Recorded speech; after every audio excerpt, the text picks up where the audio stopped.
si Secretary or si Ambassador Teddy Boy Locsin ay walang preno na sinabi niya na si Pangulong Duterte ay dinukot at ito ay pinadukot ng kapwa Pilipino.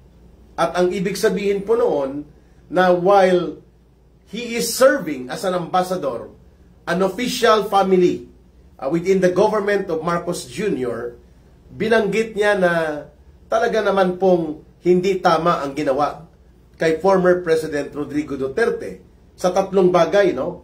Naintindihan ko yung punto ni Ambassador Teddy Boy Locsin while he is still actively serving as the head of the Philippine Foreign Mission in United Kingdom, ay kaya niyang magsalita ng kanyang saloobin sa isang mahalaga at very sensitive na issue.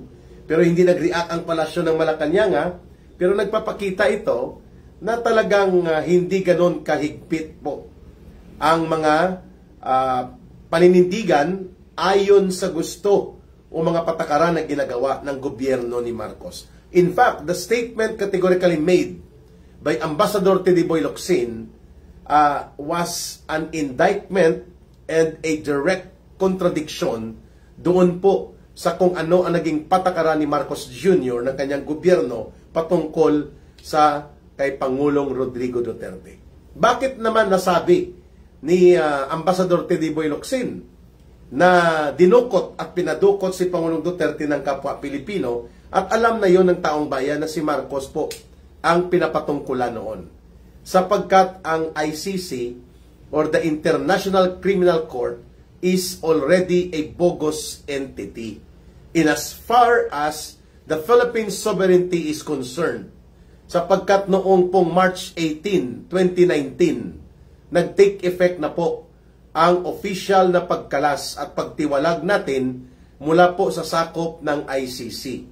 Sapagkat 1 year after na tayo ay nagdeklara at opisyal na nag-notify sa ICC na hindi na tayo nagpapasakop sa kanila dahil ito ay isang pakialamero, ito ay parang isang colonizer at walang pinagkaiba sa mga patakaran nila na nangingialam, nangihimasok at nagdidikta sa mga independent na mga patakaran at kaganapan sa mga malayang bansa at mga malayang gobyerno.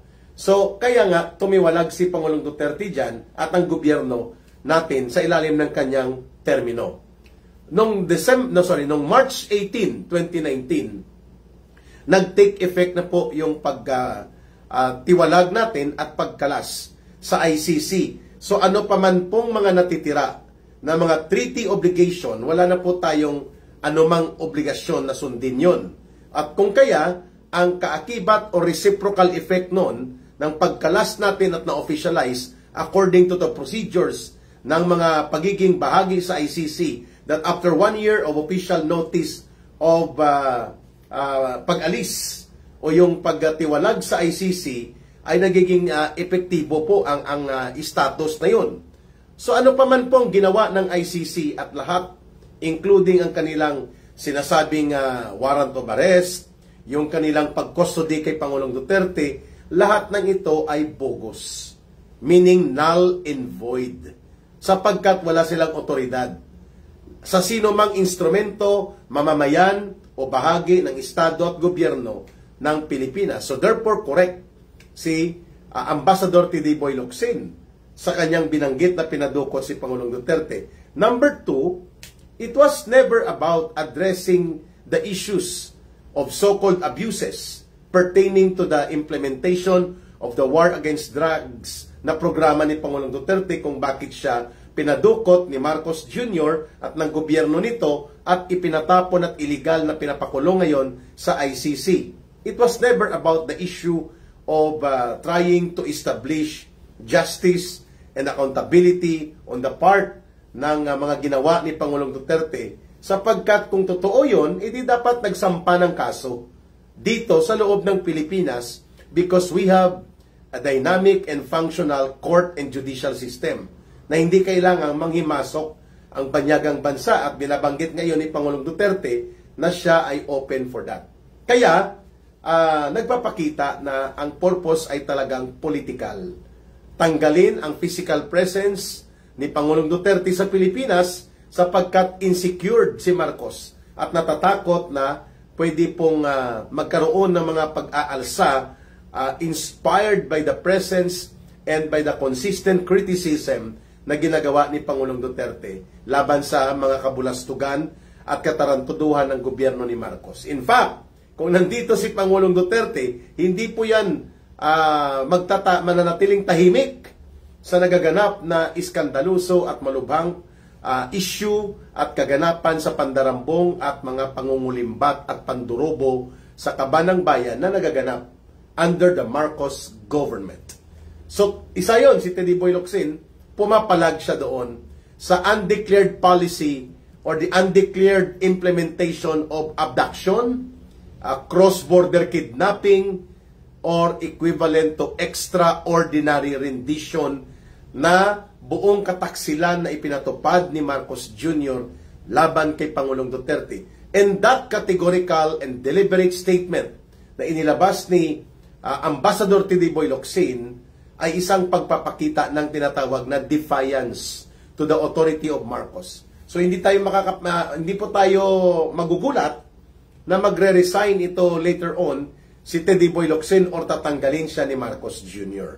So yan po ay pagpapakita na talaga pong mayroong bitak within the powers of or within the corridors of power ni Marcos. Pangalawa, hindi po napipigilan ni Marcos na gumuguho ang suporta sa kanya sa pamamagitan po ng isa sa pinakamalapit sa kanya, sa kanila ni Tambaloslos, itong si Congressman Toby Chanco, kung saan as early as May of 2025 or April pa nga, binabanggit na niya kay Pangulong Marcos na inaabuso ni Martin Romualdez at nila Saldico at mga tauhan nila, ang mga sindikatong kasama nila, ang pundo sa kabanang bayan.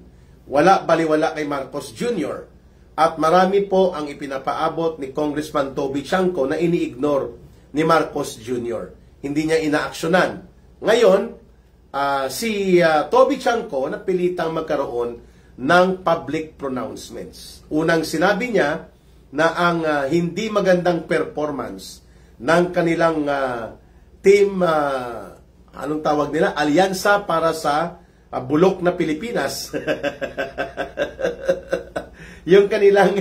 ang kanilang gamit na political brand ng eleksyon ay halos hindi po nakuha yung sinasabi ni Marcos na 12-0 na mga senador niya, sapagkat 5 lang yatang nanalo kung hindi pa nagkaroon ng sindikato na operasyon ang COMELEC sa pamumuno ng sindikato na si George Garcia, ay baka 9 o 10 ang nanalo na mga senador mga senador na kandidato mula sa PDP laban.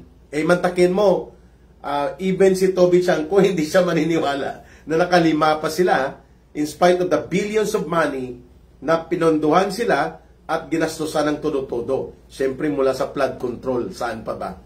Ang nangyari, mga kababayan, there were, kasi tapos na, there were 17 million ballots ang nireject po ng machine at sinabi nito na overvoting at hindi na binilang ang mga balota for 17 million sana na mga bilang ng boto sa pagkasenador. So napakalaki po ang bilang na yon para i-ignore ng sindikato na COMELEC sa pamumuno ni Garcia. But because sindikato nga, pinupunduhan at ginagastusan nila Marcos at Romualdez, hindi po binilang ang 17 million ballots na ito. At therefore, nakakuha sila ng 5-7 yata dito sa side ng mga Duterte-aligned or opposition-aligned senators. So, sinasabi ni Congressman Toby Chanco ang dahilan dahil grabe ang abuso sa poder, pangungurakot, at paglulustay sa kabanang bayan. To the point na in-expose pa ni Congressman Toby Chanco na ang pagpapadukot o ang pag-operate upang kuhanin ng sapilitan si Pangulong Duterte at ipatapon at ipakulong ng illegal sa ICC sa Netherlands na nakapagpalagablab ng political sentiments of resistance among the voters na nagalit sila ng todo sa gobyerno ni Marcos sapagkat lumalabas na ang instigator ang tagapagsulsul upang itulak ni Marcos ang pagtataksil sa mamamayang Pilipino, sa ating soberanya, sa pagpapadukot kay Duterte, kay Pangulong Duterte. Si Romualdez ay isa sa nagsulsul. In fact, pinagdududahan nga ngayon na ang Gulfstream na eroplano na ginamit for the long flight towards Netherlands ay galing kay Romualdez. At sapagkat, or kay Saldico, na nagkakahalaga yan pa ang dapat bawiin yan eh. Nagkakahalaga ng mahigit 500 million pesos. Ang brand new niyan, mga almost 1.4 billion pesos. No? So, hindi naman tayo maniniwala na nanggaling lahat yan sa kinita ni Romualdez at ni Saldico. Kay Romualdez may mga mining company yan eh. Sobra-sobra naman yun para makapagbili siya ng cash na 1.2 billion na brand new na Gulfstream at mga 500 million na second-hand refurbished kay Lusyutan.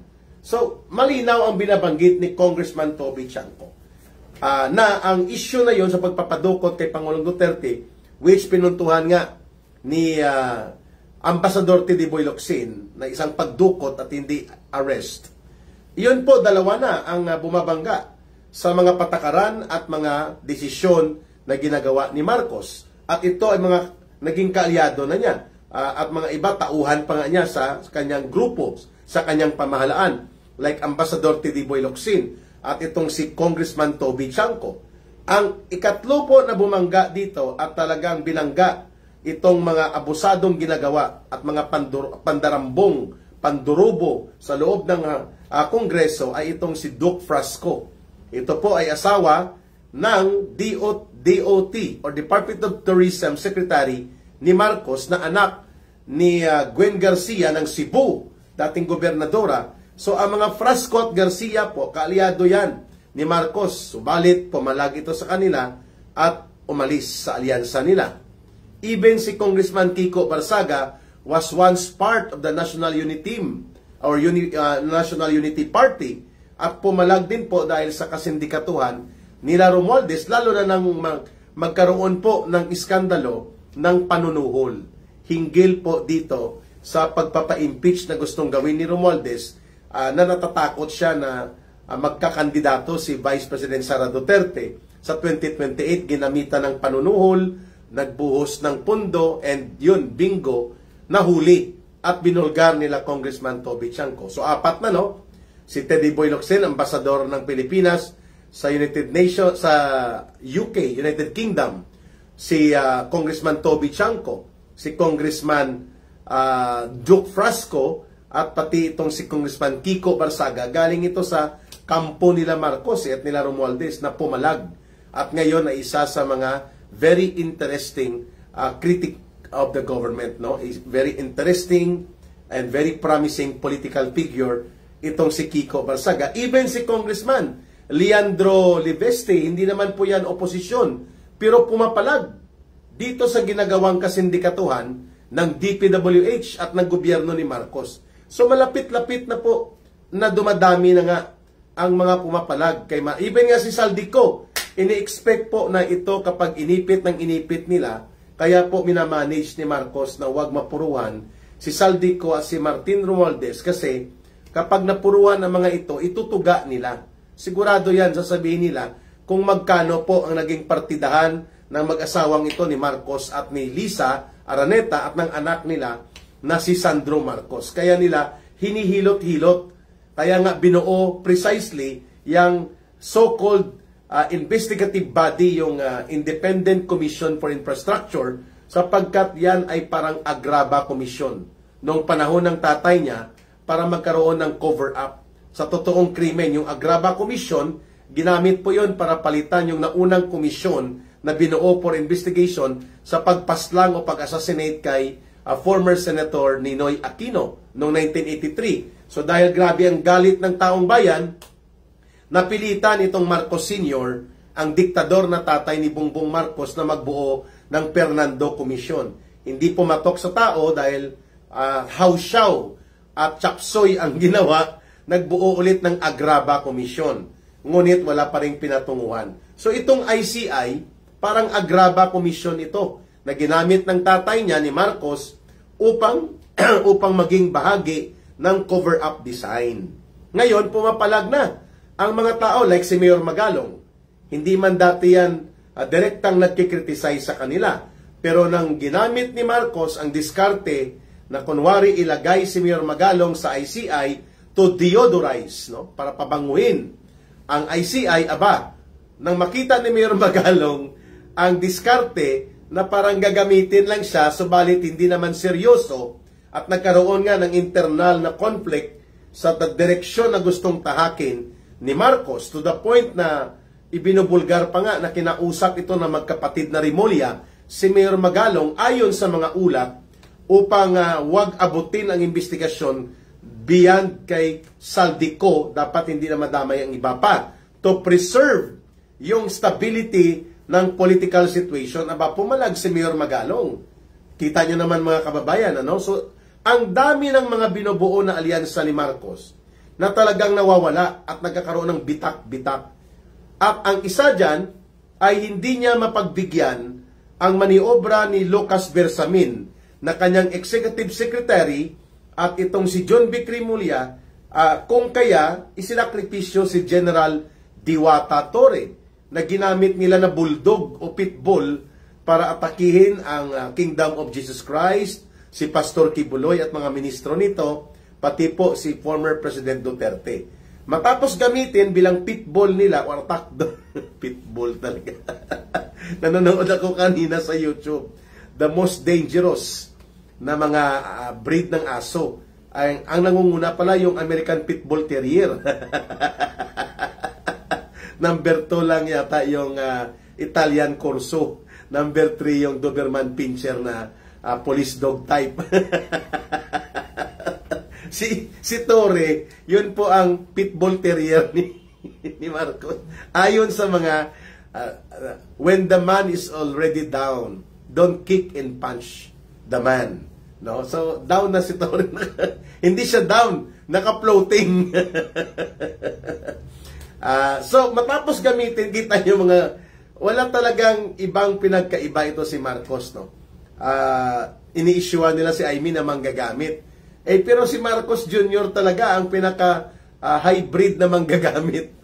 Kasi hindi lang po siya gumagamit ng, according to report, white powdery substance. Iba naman yata yung Eric ang panggagamit ni Marcos.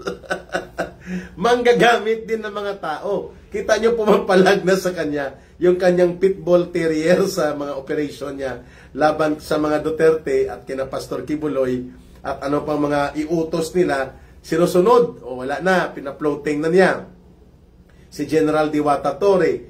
And then yung sabi ko nga kanina, si Joke Prasco, si Kiko Barsaga na dati nakalinya sa political alliance nila, sila Congressman Libeste na dati ay hindi naman nagsasalita, sila Mayor Magalong. Yan pong ibig sabihin natin. Ito pa, dati hindi yan pinipiktusan si Marcos ng CPP, NPA, NDF. No? Kasi nga, busog na busog ang mga magnanakaw at kurakot na ito na mga dati kong kasama. Kaya nga ako tumiwalag dyan. Because if there is one single biggest criminal syndicate involved in terrorism, extortion, at mga pagnanakaw at mga pagmamaslang, the highly organized crime organization is the CPP, NPA, NDF, no? Mga kababayan. So, dati ang kanilang panawagan, itulak si Marcos na papanagutin ang mga Duterte. Ngayon, dahil hindi na ito popular, anong itulak? Itulak sa building. Ang panawagan ngayon ng CPP, NPA, NDF, nagpapakita na nagre-readjust po sila, mga kababayan, dito sa nangyayari ngayon kay Marcos. Ano po ang adjustment nila? Sabi nila, singilin at papanagutin si Marcos, hatulan at parusahan ang mga Duterte. Ano po ang indication yan? That the tactical alliance of Marcos with a lot of forces ay talagang nabibitak because sumambulat ang totoong karakter niya. At hindi na ito maipagtatanggol pa nila. Beyond redemption na si Marcos, no? Ang naiiwan na lang po dyan sa kanya, itong mga sip-sip.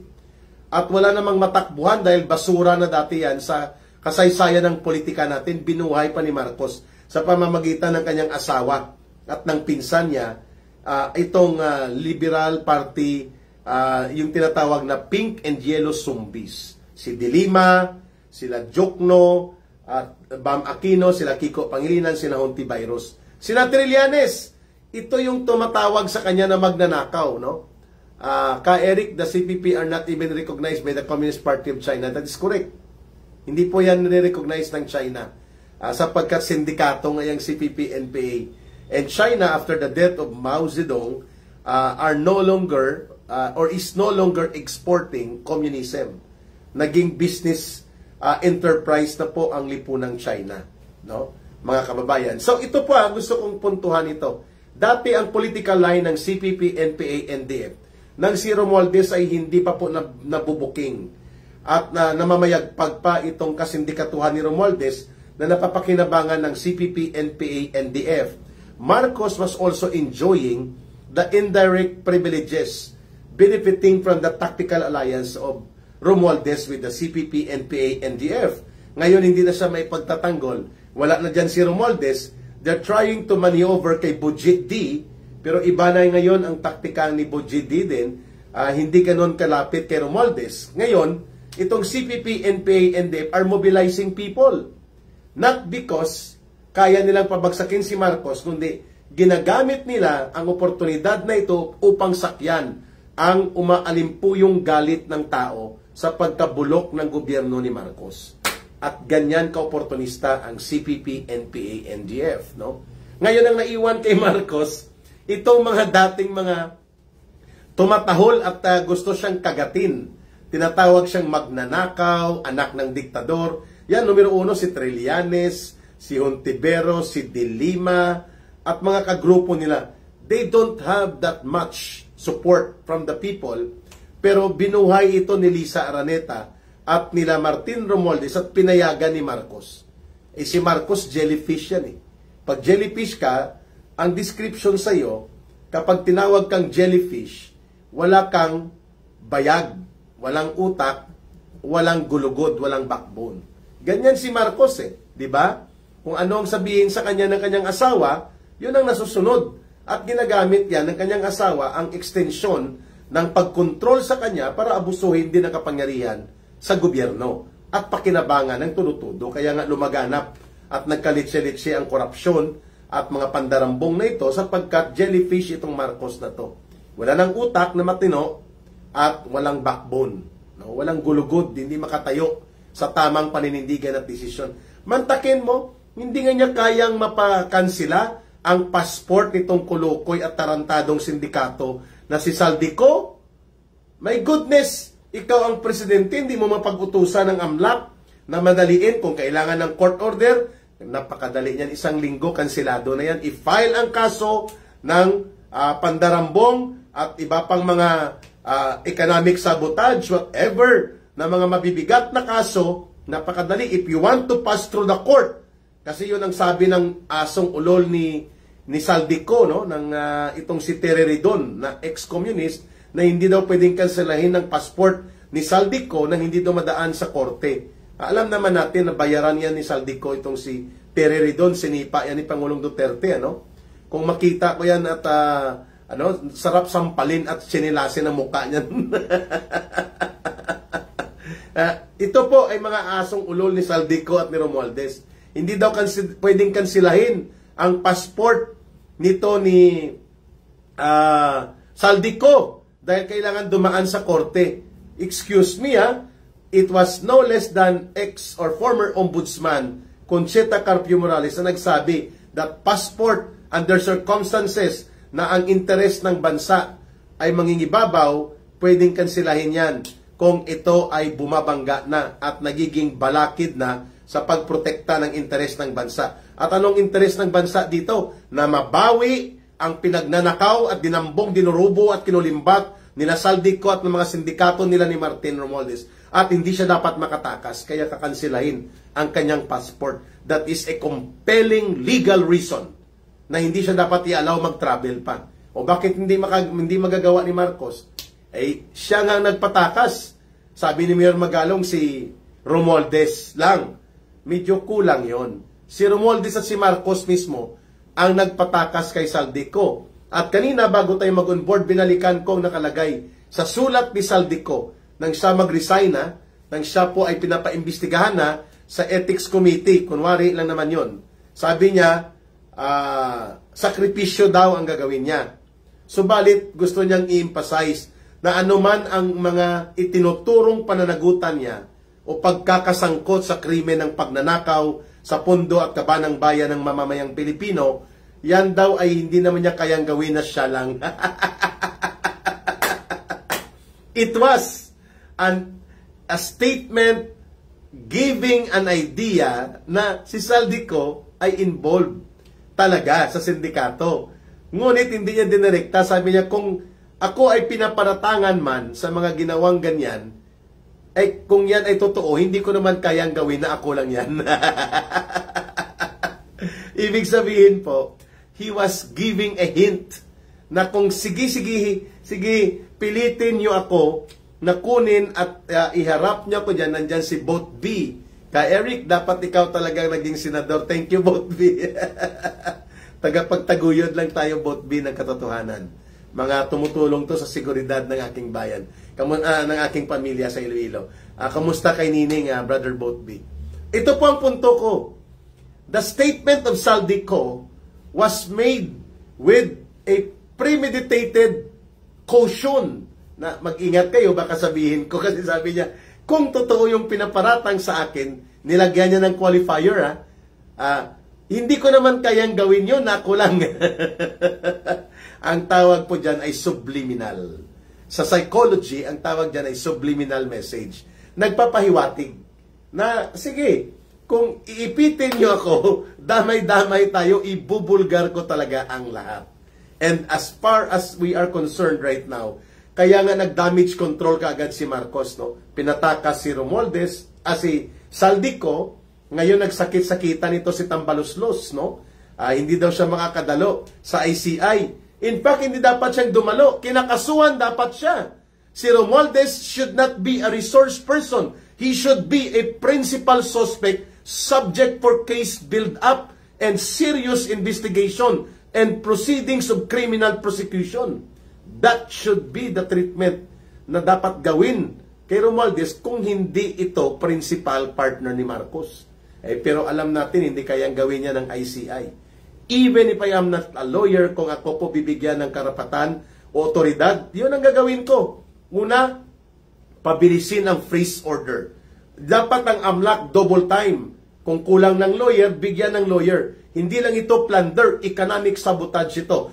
Ang pandurupot pandarambong ng trilyones na mga pundo mula sa kaban ng bayan is equivalent to a crime enormous such as economic sabotage. Sapagkat sinisira nito ang buong ekonomiya dahil sa gitna ng ating kalagayang kahirapan, miserableng buhay ng mamamayan, ang mga tarantadong ito na pinangunahan ng mga bata-bata ni Marcos na pinsan niyang si Romualdez at Saldico ay nagpasasa not just on the millions, on the billions, but on the trillions of pesos of money na ginamit sa political bribery, panunuhol, paglulustay, pagnanakaw, at luho sa kanilang mga hindi maampat-ampat na pagkagahaman, greed for money and power. Yun po talaga ang katotohanan.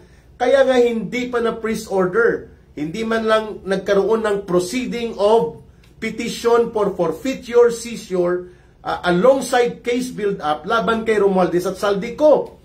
Ang mga fleet of eroplano at mga ari-arian ni Romualdez, nagkakahalaga ng mga 5 billion pesos. Kung i-factor in pa pati ang mga luxury cars na hindi naman ginagamit kundi ipinapakita lang na gano'n ang hilig niya, siguro aabot ang luho ni Martin Romualdez sa mga eroplano at iwan ko kung may helicopter ang kulukoy nito. Ang estimated po hindi lang 5 billion, 7 billion pesos. Saan niya kinuha yun? Hindi naman ganon katotoo na grabe ang income ng minahan niya.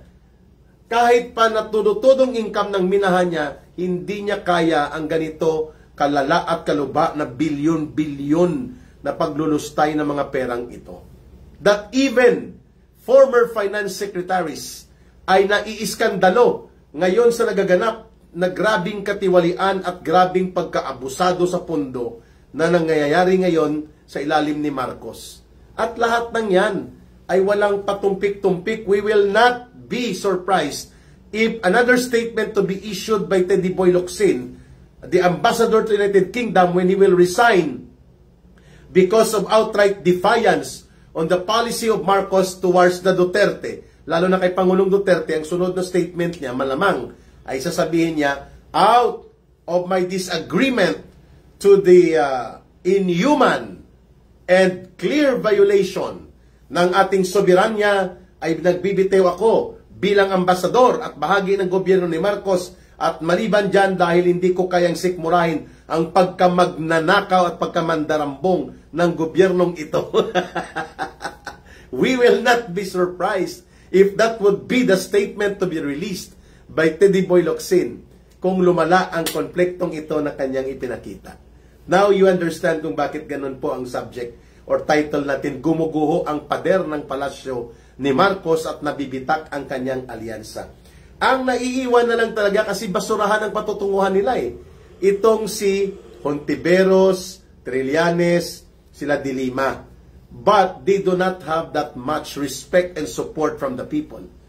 Kapag napuno ang taong bayan at kakalusin na si Marcos, kasama yan na iwawalop ng taong bayan para ibaon muli sa kangkungan at basurahan ng kasaysayan. Yang mga naging basura yan, ano? Naging otso diretso sa inodoro yan dati, nang tumakbo yan noong 2019 or 2022 elections, no? Mga kababayan. Kaya nga ngayon, makikita natin, grabe ang pagpigil ni Marcos na sumambulat sila ni Romualdez ang iskandalo doon sa Senado. Kaya ibabalik muli si Ping Lacson. Ang sabi ni It Bulaga, Tito Soto, pagbabalik ng kanilang sesyon at mga schedule sa Senado on November 10, he was hinting today na baka bumalik si Ping Lacson bilang Senate Blue Ribbon Committee. Baka nga pagbalik niya, nagbaliktad na ang ibang senador at baka nga hindi na siya majority at pati siya ay mapalayas.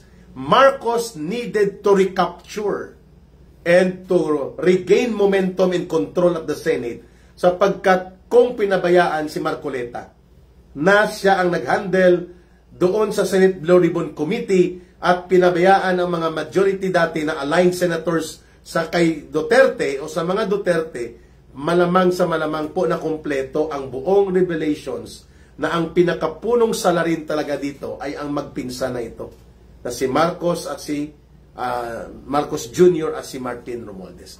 Kaya inagaw kaagad, no? Ibinigay kaagad ang poder kay Tito Soto, kay Ping Lacson at kinatulpo dahil ito ay mga special agents ng Malacanang. They are not senators acting for the interest of the Republic of the Philippines and the Filipino people. They are acting to promote the vested interest, which is to protect Marcos and to protect their own interest. Yan po talagang purpose kung bakit nag-realignment at nagrigodon sa poder sa loob ng Senado. Dahil takot na takot si Marcos that the Senate will become the platform of unabated, hindi mapipigilan na expose laban sa kanya at kay Romualdez. Kaya inagaw, and then nagkaroon ng gimmick, sinatire doon itong bugok na asong ulol ni Saldico at ni Romualdez, kunwari may investigation din sila doon, pero patungkol sa pag-atake sa mga Duterte, hindi kumagat, yun, nag-flop ang movie design nila, sinipa at tinanggal na, pinatigil. And then, para magkaroon ng pang-gimmick na pangtapal si Marcos, itong ICI ginamit niya. Sapagkat wala na siyang choice, no? Nang akala niya ay makakapagkuha siya ng advantage, pretending to be a hero and crusader against corruption and plunder, yun pala, siya ang pasimuno. Kaya nga sumambulat sa mukha niya, kailangan niyang mag-damage control ngayon.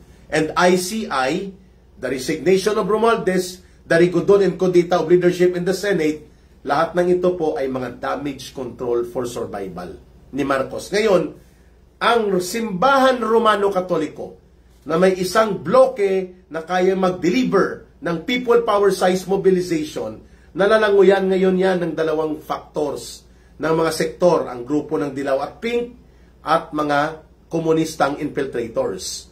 Pero yan po ay mabuway, mahina yan. Kasi ngayon ay nakikita na nila that indeed it is Marcos.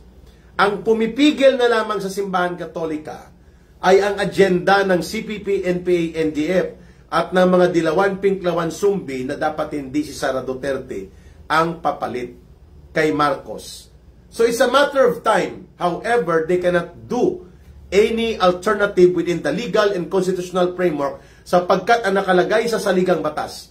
When the incumbent president becomes incompetent, inutil, physically incapacitated, nag-resign, namatay o kaya na-impeach, the line of succession will be the vice president. Ngayon, hindi makakapaghanap ng justification itong mga simbahan Katolika at iba pang mga kaalyado nilang Dilaw at mga komunista kung ayaw nilang magpa-resign si Marcos dahil sa batayang si Sara Duterte ang papalit according to the Constitution, sinong ipapalit nila? Dahil mahirap po magkaroon ng national consensus laban kay Marcos na dapat siyang patalsikin at palayasin kung hindi po ito nakaayon sa saligang batas. And that will make valid the claim of the Armed Forces of the Philippines and the PNP should they decide na i-invoke nila ang Article 2, Section 3 of the Constitution, which is nagsasabi that the Armed Forces of the Philippines shall be the protector of the state and the people. So they can withdraw support sa isang presidente na talagang lantaran at hindi na ipagtatanggi pa na nabubulid sa mga illegal at mga karumaldumal na krimen sa pagpapabagsak ng buong gobyerno sa pamamagitan ng pandarambong at pangungulimbat sa kabanang bayan na kanyang ginawa at tinolerate. When that happens, the only option for the AFP to proceed with their constitutional call of withdrawing support from the president as the protectors of the state and the people is to invoke the constitutional line of succession. So yun ang kakilalanin ng AFP, na ang papalit dapat kay Marcos ay ang nakalagay sa saligang batas. And so therefore, itong Dilawan at mga komunista ay maiiwan ito sa kangkungan kapag ang simbahan Katolika, ang Iglesia ni Cristo, and the consensus of the Filipino people will decide that it's time for Marcos to go. And they should be put under prosecution upang sila ay mapanagot at hindi pa marisan at hindi na maulit ang ganitong karumaldumal na mga pagtataksil at krimen laban sa pandarambong sa mamamayan at ang pagpapabagsak sa gobyerno at pag-abuso sa poder. Dapat lamang silang palayasin. And when that happens, walang ibang consensus kundi ang national succession line stipulated and designed by the Constitution. The Vice President will take over. So whether or not gusto ni Trillanes yan, gusto ni Aling Claire Marites Castro, ni Risa Hontiveros, ni Dilima, hindi na po yun mahalaga. Ang mahalaga, ang taong bayan ang nag-decide na. Ayan. Mga kababayan, hindi po malayo na mangyari ito. Gumuguho na po ang poder ni Marcos. Unti-unti po siyang binabangga ng kanyang mga dating kaalyado because when the president, when the leader of the country becomes the source not only of scandal but the misery and the destruction of the country, it is hard to defend kung ikaw kaalyado niya. Exactly what we are seeing right now na nangyayari kay Marcos. Gumuguho ang pader niya at lumalawak ang bitak ng alyansa niya, bringing to the possibility na siya po ay mapapatanggal sa poder, another Marcos by way of the people acting with their own sovereign will to remove Marcos peacefully from power. At wala siyang ibang gagawin kundi bumaba at harapin ang kanyang mga pananagutan sa harap ng sambayanang Pilipino.